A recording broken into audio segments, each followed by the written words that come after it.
ചേട്ടാ എന്താ ഒന്ന് ഹോട്ട്സ്പോട്ട് ഓൺ ആക്കണേ. പറ്റൂല. എന്തൊരു സ്വഭാവമാണോ നീ പറയുമ്പോ ഹോട്ട്സ്പോട്ട് ഓണാക്കാൻ നിന്റെ അപ്പൻ എനിക്ക് ഫോൺ ചാർജ് ചെയ്ത് തരും. നമ്മള് രണ്ടുപേരും അപ്പൊ ഒന്നല്ലേടേ. Oh I see, it's a holy truth. എന്നാലും ഓണാക്കൂല. ഞാനോ ഉണ്ടാക്കിയത്? നീ ഹോട്ട്സ്പോട്ട് അല്ലേ ചോദിച്ചേ? ഓണാക്കി. താങ്ക്സ്. ഡാനിയ, എന്താടോ ജ്യേഷ്ഠ? നിനക്ക് നാളെ എന്റെ വണ്ടി വേണമെന്ന് പറഞ്ഞില്ലേ? വേണം. എടുത്തോ. എന്റെ പ്യൂമയുടെ ചുവന്ന ഷൂ നീ ചോദിച്ചില്ലേ? തരൂ. എടുത്തോ.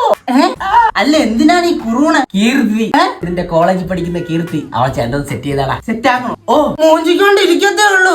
അവളെ വളക്ക ഇയാൾക്ക് എന്തെങ്കിലും കഴിവുണ്ടോടാ നിർഗുണ? അവളെ ഞാൻ പാട്ട് പാടി വളയ്ക്കും. എന്താ കേട്ടോ?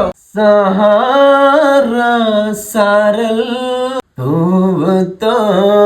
ഇതൊന്നും ശരിയാവൂല. അവളോ ഒരു കോഴി, നീ വെറും പോഴ. സ്വന്തം ചേട്ടത്തിയാണോടാ കോഴി കൊക്കെന്നൊക്കെ വിളിക്കുന്ന ഗുഹ. നിനക്കൊരു കല്യാണമൊക്കെ കഴിക്കണ്ടടാ കുട്ടാ. വേണം. മൂത്തവനെ ഞാൻ ഇങ്ങനെ പെണ്ണില്ലാതെ പുര നിറഞ്ഞു നിൽക്കുമ്പോ നിന്റെ തന്ത കുമാർ, നമ്മളെ എന്താ? ആ ശരി, നമ്മളെ തന്ത കുമാർ നിന്റെ കല്യാണം നടത്തുവോ? നടത്താൻ ഞാൻ സമ്മതിക്കുവോ? നിന്റെ കൊക്കിന് ജീവനുണ്ട്, ഞാൻ സമ്മതിക്കൂല. എന്നാ നിന്റെ കൊക്കിനെ അടിച്ചു കൊന്ന് എന്റെ കല്യാണ ബിരിയാണിയിലൂടെ വിളമ്പൂടാ ഞാൻ.